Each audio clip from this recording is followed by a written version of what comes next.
ဂိမ်း2မှာနိုင်ခဲ့တဲ့ကွန်နဗီယာလေးနဲ့ပဲပြန်လည်ပွဲထုတ်ပြီးတော့မက်စမန်ဂိုးလိန်းအနေနဲ့တော့ကျွန်တော်ရီတယ်လေးခရူဂျာပစ်ထားတာကိုတွေ့ရှိရတယ်။တစ်ဖက်ကတော့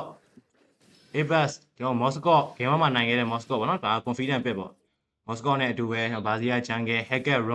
Ron ဒီ Hacker Ron ကဘယ်လောက်လုံးမလဲကျွန်တော်တစ်ချက်ပြန်ကြည့်ရမယ်လီလီယာအစမာနဲ့အတူပဲကျွန်တော်တစ်ဖက်ကတော့ဇူရှင်းဟိုက်လော့ကျွန်တော်ဒီယူဆောင်နဲ့အတူပေါ့ကျွန်တော်ဂိမ်းနံပါတ်3ကိုပြန်လဲစတင်လိုက်ပါခင်ဗျာ လေလီယာလေးတော့တစ်ချက်ကြည့်ရမယ်ပေါ့နော်လေလီယာအခုမဲ့တာမှာဘတ်ပေး rain ကိုလည်းဘတ်ပေးထားတယ်ဆိုတော့ဒီမေးကတကယ်နှောက်တဲ့မေးလို့လည်းပြောရမယ်ပေါ့နော် rain မှာဘတ်ပေးထားတာဆိုတော့လေလီယာလေးလည်းတစ်ချက်ကြည့်ရမယ်ဟဲကအခုဆိုရင်တော့မေးလိုက်မှာသူချောင်းနေပေါ့နော်ဘယ်သူကိုကုန်မလဲ hacker ဒါကတော့ဒီကျွန်တော်တို့ YG ရဲ့ hacker များဖြစ်သွားမလားပေါ့နော်ဒီလီလီယာအနေနဲ့ဒါ early to late game potential damage လည်းထွက်တယ်ပြီးတော့ rank ကလည်းပတ်ထားတဲ့အနေထားမှာပုံမှန် Moscow ကို pick up try မှုစူးစမ်းနေတဲ့ high lot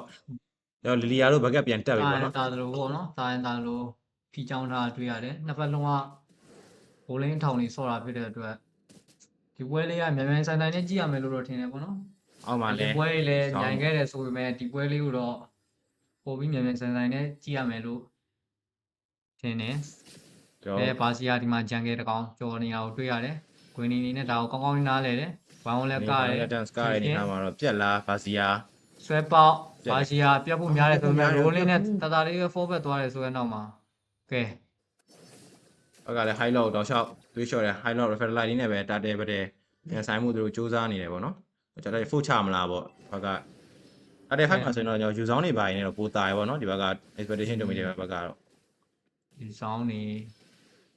ကွင်းနီကလည်းမထင်လို့လာအောက်တက်တာဆိုတော့က်ကလည်းသူ့ရဲ့အောက်ကရှိကိုအပြည့်ယူတယ်တော့မရှိဘူးနော်ယူဆောင်ကဲဒီတိုင်းပဲပေါ်နေပေးလိုက်တယ်ဆိုမှဒီတိုင်းပဲဟန်နေပေါ့အဲ့တော့ first start တဲ့ဘက်ကတော့ expectation dominator တတရာပဲရယူသွားတယ်ပေါ့နော်ဘာစီယာအနေနဲ့လည်းသူစားစရာရှိရဲ့ဘက်ပြန်စားမော်စကိုကလည်းဒီဘက်မှာခရီးဒီဘက်ခေါ်ပြီးတော့စားထားတာကိုတွေ့ရတယ် high lock ဟိုတာတယ်ရပြီးတော့ river လေးနဲ့ပဲတောက်လျှောက် hacker ကို mirror လုပ်ပြီးတော့တောက်လျှောက်ပရှင်ပြနေတယ်အောက်မှာယူဆောင်1-1နေထားမှာတော့ expectation dominator ဘက်ကဟိုတစ်ချက်ကိုတော့တွေ့ရတယ်ဘာလဲဆိုတော့ဒဘယ်လိန်းစားတာပေါ့နော် everything အနေနဲ့ဒဘယ်လိန်းပေးချောင်းထားတာကိုတွေ့ရတယ်ဘက်ကလည်းကိုလင်းကိုချောင်းလုံးမှာ4ယောက်ကြီးကဲ position ဘာညာအနေထားတစ်ခုကတော့သဘောကျနေပြီပေါ့နော် expectation dominator အောက်မှာ hacker ကိုအချိန်ယူပြီးချနေတာကိုတွေ့ရတယ်ကဲဒါကိုတစ်ဖက်ကဂိုးလိန်တာအနေနဲ့ကောင်းကောင်းသိရပေါ့နော်သူလိန်အောင်တက်မစားဘူးကဲဒီတိုင်းပဲကန်းလို့မလွယ်ဘူးပြန်ခေါ်လိုက်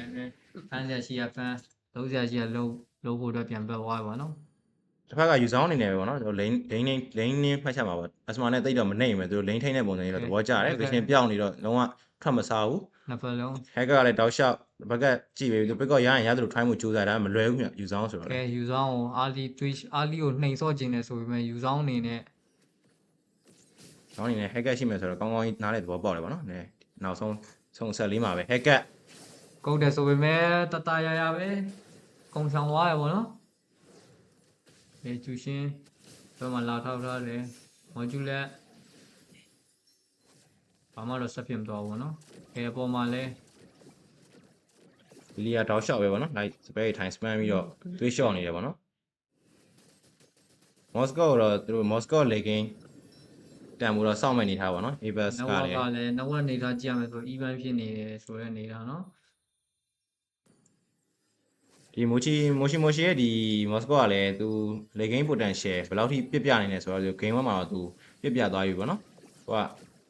ယူဆောင်လေးကိုလည်းထပ်ဖိဖို့ကြိုးစားနေပေါ့နော် Apex အဲ့လောက်တော့မလွယ်ဘူးเนาะတစ်ဖက်က high low ပြန်လဲပြီးတော့ဘက်ကထောက်တယ်ဒါလည်းဒီဘက်ကိုဆွဲထားရနေထားမှာတော့ဘာစီယာကတော့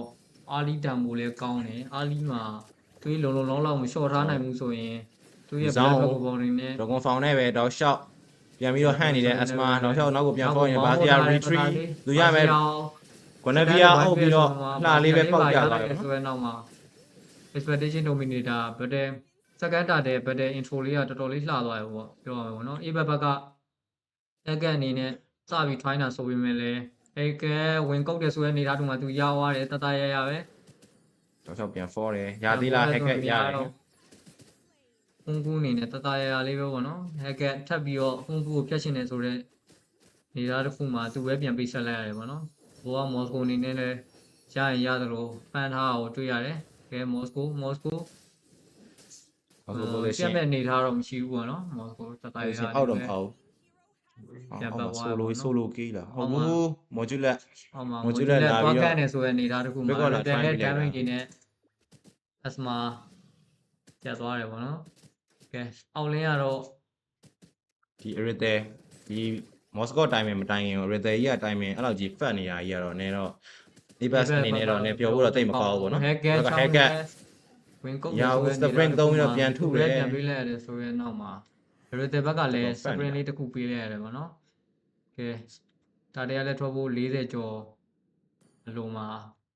ဖန်မီပိုင်းဆိုင်ရာမှာဆောနာ second တာတဲ့ battle လဲတာတယ်လဲရဆိုတဲ့အနေထားတစ်ခုမှာ expectation domain က 2k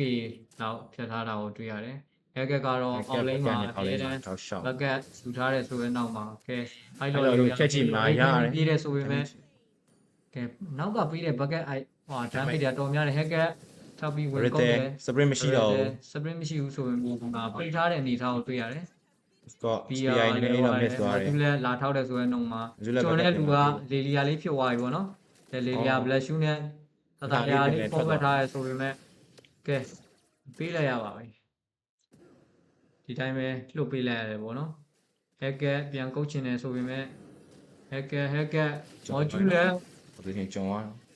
hacker ပဲ ကဲဒီမှာ ဘာစီယာ ဒီကောင်းနေတယ်တွေးတော်ရော့နေအောင်တွေ့ရတယ်နော် အိုး modular ပဲပေါက်ထားတယ် ပေါက်ထားတယ်ဘာစီယာဗတဲ့ဝင်ဆိုင်တော့ modular ကိုပြန်ရလိုက်တယ် asma တာပေါ်နဲ့ဝင်ချထားတယ်ဆိုပေမဲ့ hero အနေနဲ့မပေးလိုက်ဘူးပေါ့နော် ဟုတ်တတ်တယ်နဲ့ hero key နဲ့တော့ trade ထားရပေါ့နော်ဒီဘက်က game 3နေထားမှာတော့နည်းတော့ဖတ်တစ်ချက်စီကလုံးဝပိုင်မချရပေါ့နော်မပိုင်တော့ရမ်းကြီးတော့တိတ်မလောက်တော့ဘူးပေါ့ game 3ဆိုတော့ ပလီစတိုင်ကလည်းသွားတူနေတယ်ပေါ့နော်တကောင် လေဂိမ်းပြန်ချ လေဂိမ်းပြန်ချမယ်ဆိုတဲ့အနေထားတစ်ခုမှာကျွန်တော်အစမှာပြောခဲ့သလိုပဲဗတေးကမြန်မြန်ဆိုင်ဆိုင်နဲ့ကျင်မကဲပြောရင်ဆိုရင်လည်း hacker ဝင်ခဲ့တဲ့ဆိုတော့မှာ reset sprint တော့ ပြန်ထုတာ လိုက်ထူတယ်ဆိုရင်နောက်မှာ hacker ပြန်ပေးဆက်လိုက်ရတယ်ပေါ့နော် funky ရဲ့လောက်ကွက်အောက်မှာပဲ hacker နည်းနည်း position အောက်သွားတဲ့အနေထားမှာတော့ပြန်လဲပေးဆက်လိုက်အောက်မှာယူဆောင် ယူဆောင်နဲ့ Moscow နည်းနည်းလေး ယူဆောင် တွား နဲ့ ကြည့်နေရဆိုရင်ဒီတော့ကဲဒီတိုင်းပဲပြီးပါပြီမစမန်နဲ့ EAB ဆိုတော့လေဒီအချိန်မှာသွားပြတ်လို့တော့မရဘူးပေါ့နော်ဒီမှာဟိုဘက်က9နှစ်ကောင်9တစ်ဖက်တစ်ချက်စီဆိုပေမဲ့ဒီဘက်က retail လေးကဘိုးစစ်ပြင်းနေအောင်တွေ့ရတယ်ကဲ Milling try မို့ကြိုးစားနေအောင်ကဲ expectation dominator Milling ကို try နေ အဲ့တော့ ray ခင်းထားတယ် red dragon ပေါ found နဲ့ နဲ့ ဆိုလာတယ် Milling ယူချင်သေးရလား ဆိုပေမဲ့ ဘက်က hacker ဘယ်သူ့ကိုကုန်မလဲ hacker ဇူရှင်းကိုပြေးကောက်နေထားမှာတော့ပြေးကောက်လေးကောင်းတယ် modular နည်းတော့ violent က miss တယ်ခင်ဗျာရာသီရဲ့တောက်လျှောက်ပဲ apex ဘက်ကနည်းနည်း canvas point လေးပေါ့ဒါလေးမှဖြစ်သွားမလားပေါ့ canvas point နောက်အနေနဲ့တော့ကျွန်တော်တိတ်တော့မခွာသေးဘူးเนาะ21 22ဆိုတော့ အနေထားမှာစပီယာ okay နဲ့ လောက်ပဲပေါ့ blue bag ကိုလှမ်းစားရဆိုမှနည်းနည်းလေးတော့လိုသွားပါတော့။ Okay ။ A bag milling ပြန် try မလား။ try တော့ပါဦး mid lane အနေထားမှာတော့ကျွန်တော်တစ်ဖက်ကတော့ဒီ Zushin နဲ့တစ်ဖက်ကတော့ Lilia နဲ့ဆိုတော့ Lilia နဲ့ defense inside တွေတော့ရှိသေးရပါတော့ Apex ကသူတို့ဒါပေမဲ့ရန်ကြီးတော့နိုင်နေနေတာမဟုတ်တော့ Moscow Lilia တ ဆို ကယ် တော့ ပြောင်းလဲရလဲဖြစ်သွားနိုင်တယ်ပေါ့နော် Moscow Lilia ဆိုပေမဲ့ Moscow Lilia ကလေရင်းရောက်လေ defense အားကောင်းလေတိုးဆိုင်အားကောင်းလေဆိုတဲ့အနေထားတော့တွေ့ရတယ်ပေါ့နော်ဒီဘက်က ဘက်ကလည်း Zushin ကတော့တန်ဖိုးတော့နည်းနည်းလေးတော့ ဂိမ်းလောက်ပဲကောင်းတယ်ဆိုအနေထားမျိုးဆိုတော့ကဲဘာလို့ပြသွားမလဲ modular ဘွိုင်းအောင်လည်းပြီးတာ2 man Lilia တောက်လျှောက်ပဲ flash show လေးနဲ့ပြန်ထုတ် hacker ပြန်ဝင်ကောက်နေထားမှာတော့တစ်ဖက်ကယူဆောင်ကြတယ်အခုဘာစီယာပြန်လဲ double k Zushin နဲ့အတူပဲသူရဲ့ double k ဗတဲ့ wide out ဗတဲ့တခုကိုတော့ကျွန်တော်တို့ expectation dominator ဘက်ကဖန်တီးထားရခင်ဗျာကျွန်တော် Zushin သူလေကိန်းတန်ဖိုနဲ့ကြားမယ်လို့ပြောခံလိုက်ရတော့မသိဘူးတော့မသိဘူးပေါ့နော်ဒါပေမဲ့သူအာလီတူဖဲမှာတကယ်လောက်ပြနေတယ်ပေါ့ double k နဲ့အတူပဲ modular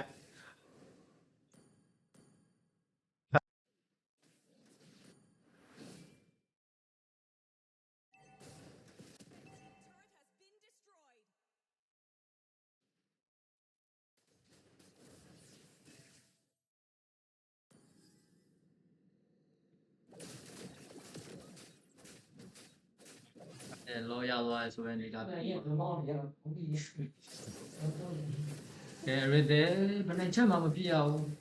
နှစ်ချက်ပဲ တကယ် fat နေတဲ့အနေထားမှာတော့ hacker တစ်ဖက်က hacker အဲ့လိုမျိုး solo ရဲ့ rhythm ကိုကောက်ဖို့ကြိုးစားနေတော့နည်းတော့မှားတဲ့အနေထားတော့ဖြစ်နေပြီ ဟိုဘက်ဒီဘက်အထောင်ဆိုတဲ့တိုင်းမှာ တာရင်တာတဲ့ဘက်ကစီးဆော့လို့ရတဲ့အနေအထားမျိုးလည်းတွေ့ရတယ် ဆူရှင် ဒီမှာဆိုရင်မေဂါရှိ twine နေတာကိုတွေ့ရတယ်မေဂါရှိပြေးလိုက်ရပါပြီဘာစီယာ rolling နဲ့လှည့်ပြီးတော့ edit လေးသုံးပြီးပြန်ဝင် break game လိုက်နေနော် break game လိုက်နေနေဆိုပေမဲ့ဘာမှတော့ဆက်ပြမတော့ဘူးเนาะ first law နဲ့မကအကုန်ရမလား မေဂါရှိ အ တွေ ကုန်မ ပုံ က ရ ရှိ လိုက် တော့ တယ် အကုန်ရပြီပေါ့နော်အခုချိန်မှာမက try အောင်မလားသူတို့ outline မကပေါ်မှာ blood dragon found နဲ့အကုန်လုံးဟန်ထုတ်ပြီးတော့မကယူကိုကြိုးစားရဲ 35 2 man အလားကြီး ကိုးနှကောင် ဆို ပါ တော့ ပါ Moscow အိမ်ဟိုင်းနေထားမှာတော့ Moscow ဘက်က Moscow မရှိတော့ hacker ဝင်ကုန်လဲ ဝင်ကုတ်တယ်ဆိုပေမဲ့ hacker နေ miss နေထားပါတော့လည်းပြန် fall ရအောင်နော် return အနေနဲ့လဲသူပြစ်နိုင်ရဆိုတဲ့အနေအထားတစ်ခုမှာရသလောက်ကိုပြစ်ပြနေအောင်တွေ့ရတယ်ဗောနော်ကဲမလင်းဘာမလဲ ဘာလဲ dance ဝင်ကြတယ်ဒီမှာကျုံသွားသလားမဟုတ်တော့ဘာပြပါတယ် ဟက်ကဝင်ကုတ်တယ် tower damage နဲ့ပဲ forward လဲရပါပြီသူတို့ဘက်ကပြေးရောသွားဆိုရင်ဟက်ကကိုပြန်ပြီးလဲရတယ်ဗောနော် အဲ့တော့ ray ပါခင်းပြီးတော့ safe ဖြစ်အောင်လို့တော့ねကာထားရပါတော့သူဘက်က teammate ကို Rithel ဘတ်တူ fan နဲ့ဒီ Rithel ကြီးကြည့်ဖို့ဒီ hacker တယောက်ထဲနဲ့အဆင်ပြေပါမလားကျွန်တော်ဘာစီယာတွေပါ spray တွေပါနဲ့လိုက်နင်းနိုင်ပါမလားဆိုရက်ဖြေတော့ဒီ Apex ဘက်ကဒီလေ game မှာတော့ပြသမှာရမယ်နော်hacker တကောင်နဲ့တော့ဘလို့မှ Rithel ကိုကောက်လို့မရဘူးပေါ့ ဒီ video လဲ sprint နဲ့ဆော့တာဆိုတော့သူ့မှာ item ဘန်းဆိုင်ရာမှာလဲဟိုကိုယ်ရပါလေပါနေတာဆိုတော့ဒီ Rithel ကိုကတ်ဖို့ဆိုတာက hacker တကောင်လောက်ပဲရမှာ hacker ကလည်းတန်းကုန်ရင်ပြတ်မယ်ဆိုတဲ့အနေအထားမရှိဘူးဆိုတဲ့အနေအထားတခုမှာဒီ Rithel ကတော့ free ဖြစ်တယ်လို့နည်းနည်းပြောလို့ရမယ်ပေါ့နော် Rithel သူမင်းကနေချရပါရတော့မသွားသေးဘူးသူကွာ ကို့ထင်တော့မလိုတော့ဘူးထင်တာ Olympic ဂိုင်းတန်းသွားတယ် ဘာလို့လဲဆိုတော့ hacker ကလည်း item ဘန်းဆိုင်ရာမှာလိုအပ်ချက်တွေရှိတယ်တန်းပြီးတော့လဲအာလီမှာ hacker ကသာနေတာမှုတ်တာဖြစ်တဲ့အတွက်သူ့အနေနဲ့တကောင်ဆိုတကောင်ကုတ်လို့မလွယ်တော့ဘူးပေါ့နော်သွေးတစ်ဝက်လောက်ရောနေတဲ့ကောင်ကုတ်တာဆိုရင်တော့ဖြစ်နိုင်ခြေရှိရဆိုတော့လည်းကဲ hacker အပေါ်လင်းကိုတသားလေးဖမ်းထားတယ် expectation dominator blue belt လေးလာတိုက်တဲ့ဆိုတဲ့အနေထားကမှလောဘတ်တယ်ကြည့်ရမယ် expanding river အောက်လျှောက်ပြေးတက်သွားတဲ့ hacker ရှိကိုခနဗီယာမလိုက်တော့ဘူးလော့ပဲပြန်ပို့တယ် လောပဲပို့လိုက်တော့တယ်ကဲ high low အနေနဲ့မေရာသွားထောက်ထားရဆိုတဲ့အနေထားတစ်ခုမှာဟိုဘက်က9កောင်လုံး vision မြင်ရပြီဆိုတော့လောပဲပို့ချလိုက်ပါကဲဒီ second law နဲ့ဘာတွေများ find ပြောက်သွားမလဲ expectation dominator hacker အနေနဲ့သူ့ရဲ့ position တည်ထားရပေါ့နော်ရရင်ရသလိုတွေးချောမယ်ဆိုတဲ့အနေထားတစ်ခုမှာဒါပေမဲ့ hacker Rithel ကိုတွေးချောတာတွေ့ရတယ်ပေါ့နော်ဒါပေမဲ့လည်း Rithel ရဲ့ spray နေပြီးတော့ spray နေပြီး edit ကို like ပစ်တာတွေကဒါနေရဆိုတော့ဒီ hacker လည်းကော့အောင်မှာနည်းနည်းတော့ခက်လန့်လန့်ဖြစ်တယ်လို့တွေးမိတယ်ပေါ့နော် ဟိုလည်းတော့ပြန် form မယ် high lot တောက်6တွေခြုံနေလိုက်စစ်ပေးရနေထားမှာ Gonavia modular ကတ်ထားတယ် modular ရဲ့ Gonavia ရှေ့မှာဘာစီယာရှိရတော့သိမယ်နဲ့တူတယ်ဆူရှင်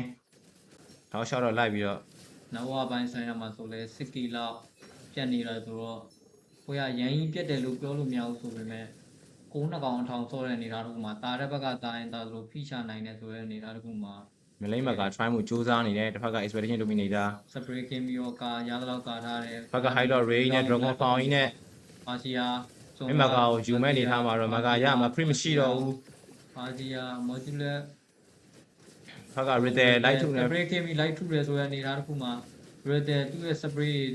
သူ့ရဲ့ damage တွေတကယ်ကိုလုံးဖြစ်နေရဆိုတဲ့အနေထားတစ်ခုမှာပါစီယာပေးလိုက်ရပြီကိုတော့ drone only ဆိုတော့ hacker ဝင်ကုတ်တယ် ကုတ်တယ်ဒိုးဆို ရသေးလား ဆိုတဲ့အောင်တန်းပြော ယူဆောင်တစ်ဖက်က လောတာဝါနီးရိုင်းနေပဲ reverse swing နဲ့အတူပဲကျွန်တော်တို့ နောက်တစ်ဆင့်ကို expedition dominator တက်လန်းသွားပြီဖြစ်ပါတယ် ဒီပါပါနေ